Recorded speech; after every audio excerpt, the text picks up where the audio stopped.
भारतीय रक्षा अनुसंधान और विकास संगठन यानी डीआरडीओ ने एक ऐसी मिसाइल का खुलासा किया है जिसकी गति और क्षमता से दुनिया के सबसे ज्यादा शक्तिशाली देशों तक में खलबली मच गई है। दरअसल प्रोजेक्ट विष्णु के तहत भारत अपनी पहली हाइपरसोनिक क्रूज मिसाइल को बना रहा है जो अगले कुछ सालों में दुनिया की सबसे तेज मिसाइलों में से एक होगी। डीआरडीओ के अनुसार ये हाइपरसोनिक मिसाइल आवाज की गति से 11 गुना तक तेज होगी, यानी मैक 10 से मैक 11 के बीच। ये गति रूस, चीन और अमेरिका जैसी महाशक्तियों की हाइपरसोनिक मिसाइलों को भी पीछे छोड़ेगी। सिर्फ गति से ही नहीं बल्कि इसकी तकनीकी क्षमताएं भी दुश्मन को हैरान कर सकती है। ये मिसाइल हवा में पैदा होने वाले प्लाज्मा तरंगों को अवशोषित करने में सक्षम होगी, जिससे ये दुश्मन के रडार सिस्टम से बचकर आगे बढ़ सकेगी। इतना ही नहीं, ये मिसाइल जमीन और समंदर से भी लॉन्च की जा सकेगी, जिससे भारतीय सेना और नौसेना को अभूतपूर्व ताकत मिलेगी। हाइपरसोनिक मिसाइल को अजय कहा जाता है और इसके पीछे का कारण है इसकी गति और संरचना जो दुश्मन के रडार सिस्टम से बचने में इसे सक्षम बनाती है। बता दें कि यह मिसाइल पंखों वाला होगा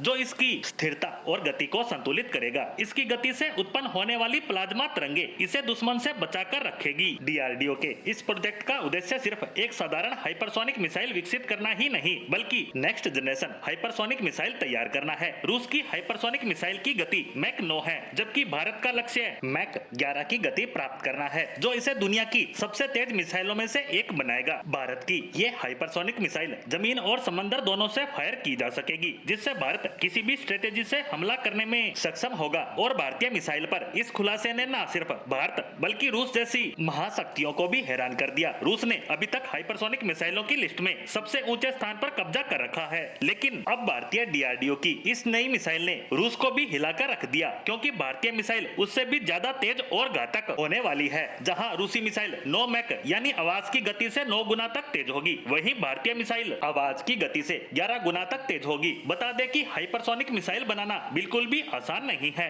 डीआरडीओ ने माना है कि हाइपरसोनिक ग्लाइडर व्हीकल की तुलना में यह मिसाइल विकास के लिए अधिक जटिल है। इसकी उच्च गति और तकनीकी क्षमता को संतुलित करना एक बड़ी चुनौती है, लेकिन डीआरडीओ और भारतीय वैज्ञानिकों की मेहनत रंग ला रही है। यह कदम न केवल भारत की सुरक्षा को मजबूत करेगा बल्कि अंतर्राष्ट्रीय स्तर पर भी एक बड़ी डिफेंस शक्ति के रूप में भारत को स्थापित करेगा। बता दें कि भारत पिछले कुछ समय से हथियारों के मामले में अपने आप को आत्मनिर्भर बनाने में तो लगा ही है, साथ ही अपने हथियार निर्यात को भी तेजी से बढ़ा रहा है, जिसमें उसकी मिसाइलें भी शामिल हैं। और उनमें सबसे आगे है सुपरसोनिक क्रूज मिसाइल ब्रह्मोस। और अब डीआरडीओ हाइपरसोनिक मिसाइल का निर्माण कर रहा है जो भारत को और ज्यादा ताकतवर बनाएगा। साथ ही यह दुश्मन पर मनोवैज्ञानिक दबाव का भी काम करेगा, क्योंकि इससे भारत कभी भी और कहीं भी अपने दुश्मन को निशाना बना सकता है। यानी कहा जा सकता है कि यह मिसाइल भारत के लिए एक बड़े गेम चेंजर के रूप में होने वाली है।